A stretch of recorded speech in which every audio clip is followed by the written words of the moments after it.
내가 내 음성으로 하나님께 부르짖으리니 내 음성으로 하나님께 부르짖으면 내게 귀를 기울이시리로다. 나의 환난 날에 내가 주를 찾았으며 밤에는 내 손을 들고 거두지 아니하였나니 내 영혼이 위로받기를 거절하였도다. 내가 하나님을 기억하고 불안하여 근심하니 내 심령이 상하도다. 셀라. 주께서 내가 눈을 붙이지 못하게 하시니 내가 괴로워 말할 수 없나이다. 내가 옛날 곧 지나간 세월을 생각하여 싸우며 밤에 부른 노래를 내가 기억하여 내 심령으로 내가 내 마음으로 간구하기를 주께서 영원히 버리실까? 다시는 은혜를 베풀지 아니하실까? 그의 인자하심은 영원히 끝났는가? 그의 약속하심도 영구히 패하였는가? 하나님이 그가 베푸실 은혜를 잊으셨는가?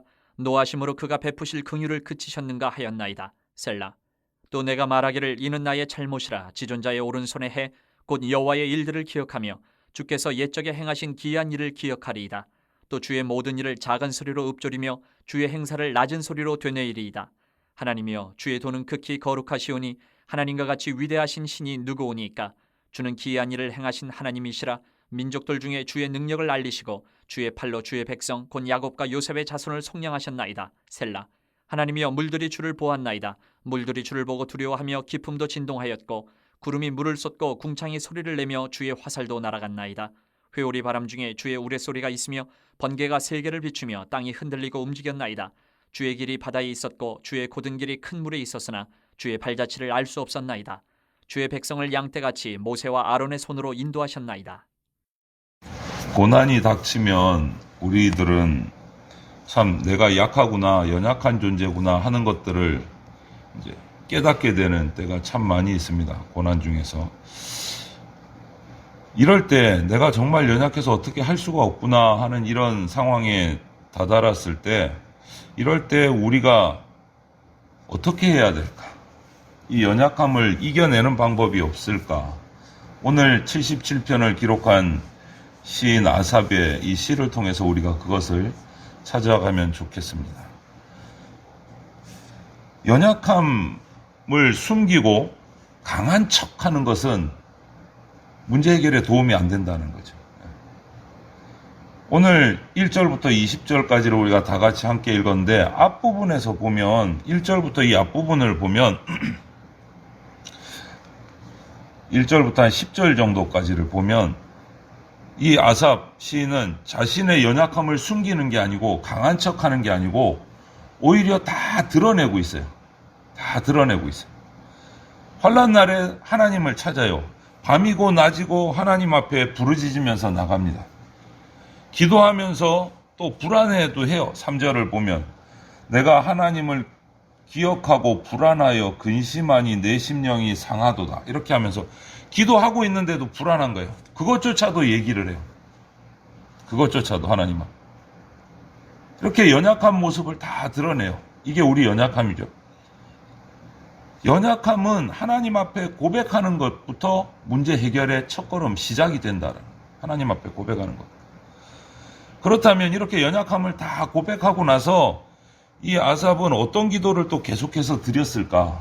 어떻게 해서 이 연약함을 해결했을까? 어떻게 해야 될까를 오늘 우리가 살피면 좋겠어요.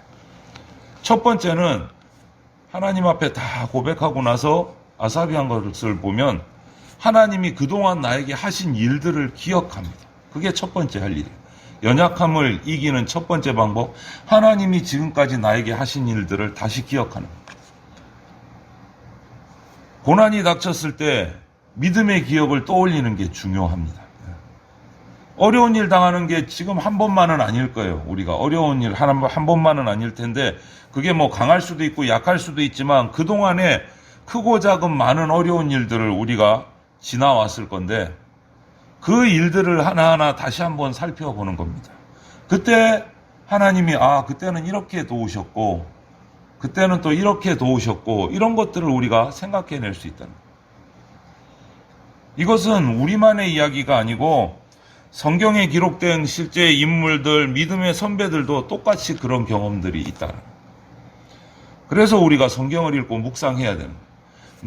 나의 과거를 생각하면서 하나님의 도우신 일도 기억하고, 성경을 읽고 묵상하면서 성경에 있는 실존 인물들, 우리 믿음의 선배들이 어려움을 어떻게 극복했나, 연약함을 어떻게 극복했나, 이런 것들을 우리가 찾아봐야 돼요. 왜냐하면 우리 인간은요, 기억력이 별로 안 좋습니다. 특히나 하나님께 받은 은혜는요, 순식간에 잊어버려요. 참 신기하죠. 나쁜 거는 오래 기억하고 있는데 하나님께 은혜 받은 거는 뭐 그냥 하룻밤 자고 나면 잊어버리는 것 같아요. 싹 지워버려요.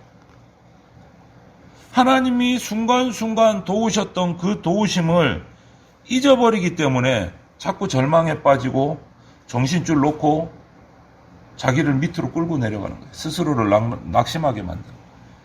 왜요? 하나님이 도우셨던 걸 너무 자주 까먹어. 너무 빨리 까먹어. 오늘 본문에서 아삽의 솔직한 이 고백을 우리가 볼 수 있습니다. 지금 열심히 기도하고 있어요. 연약함을 자꾸 얘기해. 하나님, 저는 이것도 힘들고요, 저것도 힘들고요. 막 기도하면서도 하나님이 도우실까 안 도우실까. 오늘 보면 이런 말씀이 있어요. 7절부터 보면 주께서 영원히 버리실까, 다시는 은혜를 베풀지 아니하실까, 그의 인자하심은 영원히 끝났는가, 그의 약속하심도 영국이 패하여 졌는가. 9절에도 계속 걱정하고 있어요.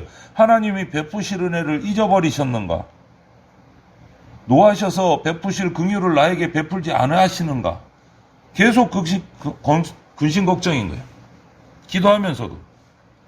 그런데 이런 회의적인 생각이 계속 드는 이유가 뭘까?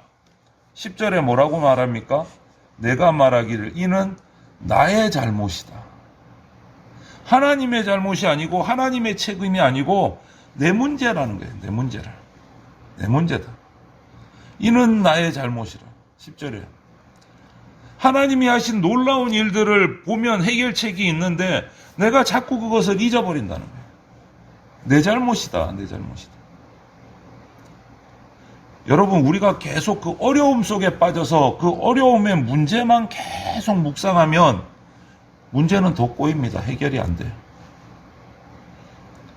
우리를 둘러싸고 있는 문제들의 묵상을 하는 것이 아니라 하나님과 그분이 나에게 하신 일들을 묵상하는 게 해결책 첫 번째. 하나님이 내게 해주셨던 일들을 묵상하는 거예요. 머릿속에 별의별 생각들이 막 지나갈 때 그 지나가는 생각 하나하나에 이렇게 하면 힘들고 저렇게 하면 힘들고 이렇게 해도 안 되고 저렇게 해도 안 되고 이렇게 해서 어떻게 이 문제를 해결하나, 어떻게 먹고 사나, 거기에 몰두하면 해결책이 거기에는 없어요. 더 빠져갈 뿐이에요. 생각을 거기서 돌려서 하나님께 고정하고 하나님이 평생에 나를 어떻게 살려오셨는가를 생각해 보는 게 중요하고 첫 번째 우리가 해야 될 일. 연약함 앞에서 하나님이 내 인생에 하신 일들, 그리고 성경에 기록되어 있는 하나님의 역사들을 우리가 읽고 묵상하면서 기억하는 것이 나의 연약함을 해결하는 첫 번째 일입니다. 두 번째는 그렇게 기억하면서 그 일을 행하신 하나님의 능력을 의지하는 거예요. 하나님의 능력을 의지하는 거예요. 문제를 해결하는 방법은 사실 단순합니다. 우리가 그렇게 하지 못하는 일들이 너무 많아서 해결이 안 되는 거죠. 어차피 내가 풀 수 있는 문제 같으면 그것은 문제가 아니죠. 내가 할 수 있는 일은 문제가 안 되는 거예요. 저와 여러분들한테 연약함이 드러나고 어려움이다라고 말하는 이유는 뭐죠? 내가 할 수 없기 때문에 어렵고 문제가 되는 거예요. 내가 하는 일은 문제가 아니죠. 내가 풀지 못하니까 문제가 되는 거죠. 그런데 내가 풀지 못하는 문제를 가지고 끙끙끙끙 고민하고 있으면 안 풀리는 거죠. 당연히 내가 할 수 없는데. 그때는 내 연약함을 인정하고 하나님께 맡기는 단계에 들어가야 돼요. 하나님께 맡기는. 내가 할 수 없기 때문에 문제가 되었는데 그 문제를 가지고 앓고 있으면 그건 안 돼요. 내가 할 수 없다라는 것을, 내가 연약하다라는 것을 인정하고 하나님께 맡기는 것이 해결책입니다. 저와 여러분들은 죄인이고 미련한 존재예요. 한계가 있는 존재예요. 네가 높다 내가 높다 해봐야 참 하나님 앞에서 우스운 모습이 되는 거예요. 네가 잘했니 내가 잘했니 이것도 참 도토리 키재기 하는 참 불쌍한 모습이 되는 거예요. 하나님 앞에서. 그런데도 우리가 있잖아요. 얼마나 미련한지. 그 문제 앞에서 조금만 이렇게 하면 될 수도 있을 것 같아. 1% 가능성, 1%의 승산만 있겠다 싶으면 우리는 그 문제를 하나님 앞에 안 가지고 나가요. 뭔가 내가 해보려고 내 습관대로 내 스타일대로 해보려고 하는 것이 우리 습관이에요. 조금이라도 뭔가 이렇게 하면 되지 않을까 싶으면 하나님 앞에 가지고 나가질 않아요. 하지만 그런 헛된 가능성에 기대지 말고 처음부터 나이가 할 수 없는 문제에 관해서는 하나님의 능력에 의지해서 맡기는 것이 제대로 된 방법이다. 해결 방법이에요. 하나님께는 강한 팔이 있습니다. 하나님의 오른손은 강한 오른손이에요. 하나님의 팔은 주님의 택하신 백성을 구원하시는 강한 팔이에요. 그분께 맡겨야 된다. 그분께 맡겨. 그런데 이렇게 하나님의 능력에 맡기고 이렇게 하려면 믿음이 필요하죠. 의지가 필요해요. 결단이 필요합니다. 하나님 앞에 맡기는 게. 왜? 우리가 미련한데도 죄성이 있어서 조금만 뭔가 생각이 있으면 하나님 앞에 맡길 생각을 안 해요. 내가 해보려고 발버둥을 치지. 그래서 하나님 앞에 하나님의 능력에 믿고 맡기는 데는 의지와 결단이 필요한 거예요. 의지와 결단이. 하나님께 내 문제를 믿고 맡길 것인지 아니면 계속 그 문제를 내 혼자 내 스스로 해결하려고 발버둥 칠 것인지 결단이 필요해요. 결단이. 의지가 필요해요. 여러분, 믿음은요 충동적인 게 아니에요. 믿음은요 깊이 생각하는 겁니다. 믿음은 문제를 합리적으로 봐요. 내가 할 수 있는가 할 수 없는가를 합리적으로 보게 해요. 믿음. 깊이 생각하는 거예요. 우리가 하나님께 문제를 맡길 수 있는 것은요, 나는 연약하다라는 인정과 함께 하나님은 능력이 있으신 분이시다 라는 것을 확신하기 때문에 하나님께 맡길 수 있는 거예요. 이게 믿음이에요. 내가 연약하다는 믿음, 나에게 죄가 있다는 그 확신, 인정, 그렇기 때문에 하나님께 내 인생을 들고 나가야 되고 내 인생에 여러 닥쳐오는 문제들을 능력의 하나님께 들고 나가야 된다라는 이것이 믿음이에요. 그것이 의지와 결단으로 결단하고 들고 나가야 돼요. 이미 우리에게는 그 증거들이 너무 많아요. 그렇게 해야 되는 이유들이. 성경의 수많은 인물들이 그렇게 해왔고 그렇게 하지 않아서 망했어요. 의지로 결단하고 하나님 앞에 들고 나온 백성들은 거기서 하나님의 구원을 받았어요. 증거들은 충분히 흘러넘쳐요. 왜 하나님께 맡겨야 되는지. 증거들은 넘쳐요. 이유를 물으실 필요가 없어요. 성경만 읽어봐도 그 증거들이 가득 찼어요. 하나님의 능력을 믿고 의지하고 맡기시기를 바랍니다. 종종 저도 모태신앙이고 평생 부모님 통해서 받은 믿음을 가지고 지금까지 살아오고 있지만 그런 사람들에게 나타나는 안타까운 모습들이 있는 것 같아요. 경건 생활을 통해서 신앙 생활을 통해서 자기만의 삶이 딱 이렇게 이제 몸에 딱 빼어 있는데 그것 때문에 오히려 자만에 빠지는 경우를 종종 보게 돼요. 어떤 자만이냐면 신앙으로 다 해결할 수 있다. 내 믿음으로 다 해결할 수 있다. 그래서 대적을 만났을 때 섣불리 용서를 얘기하고 실패를 경험했을 때 섣불리 극복할 수 있다라고 말하고 하나님 앞에 나가지를 않아요. 내 신앙이 곧 하나님인 것처럼 착각하고 사는 경우가 많아요. 신앙의 연륜이 오래된 분일수록. 내가 믿는 자이기 때문에 모든 것은 만사형통할 것이다. 그러면서 당신은 정작 하나님 앞에 나가지를 않아. 그 문제를 가지고. 이것은 신앙의 대원칙을 제대로 알고 있는 게 아니에요. 확신하는 게 아니에요. 잘못된 신앙이에요.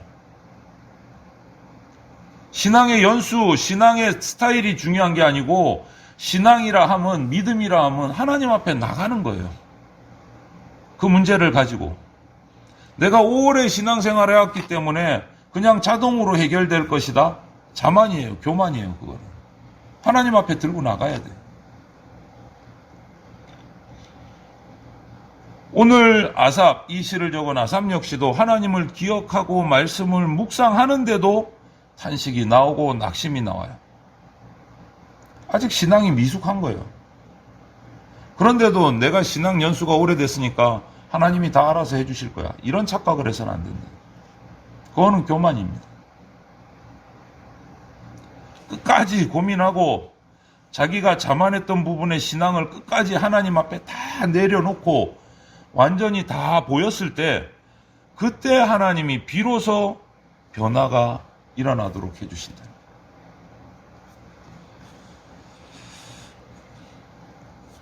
그동안 가지고 있던 나의 신앙관, 세계관 가운데 하나님 중심이 아닌 여전히 자기 중심, 나 중심이 무엇인지를 깨달아야 돼요.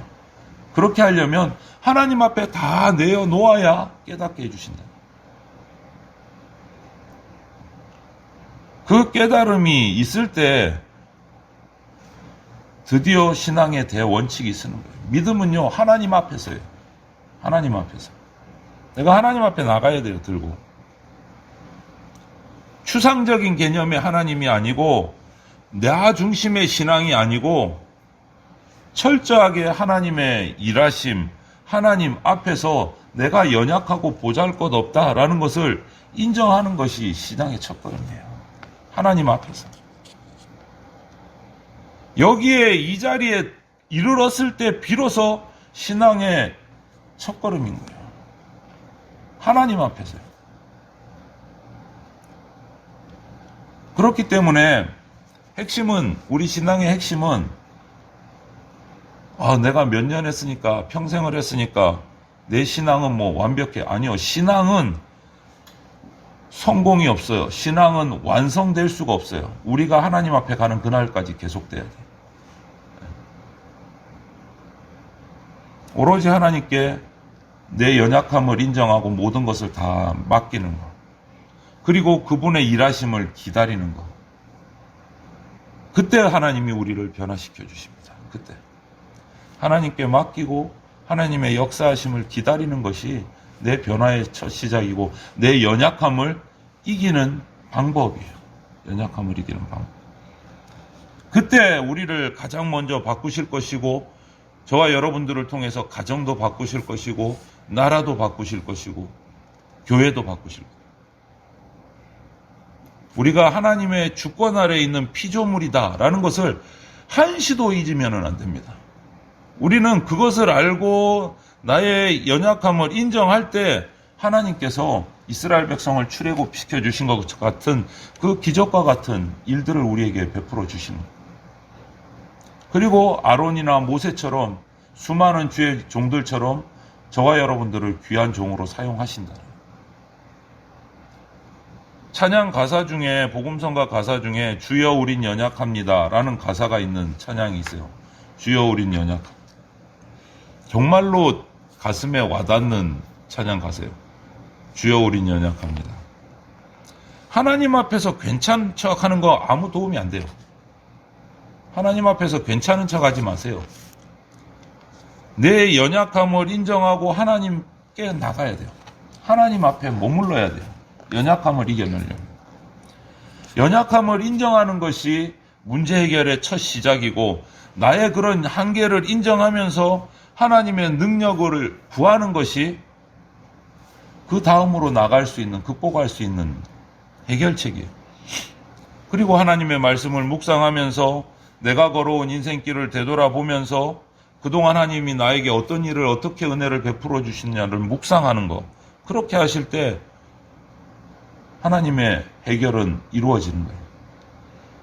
믿음으로 하나님께 맡기십시오. 믿음으로. 하나님의 강한 팔을 의지하는 것이 우리 연약함을 극복하고 인생의 고비를 넘기는 비결이라는 것을 잊지 마시고 주님 앞에 의탁하고 나의 연약함을 내어놓고 주님의 능력을 구하는 그러한 복된 성도들이 다 되시기를 주님의 이름으로 축원을 드립니다.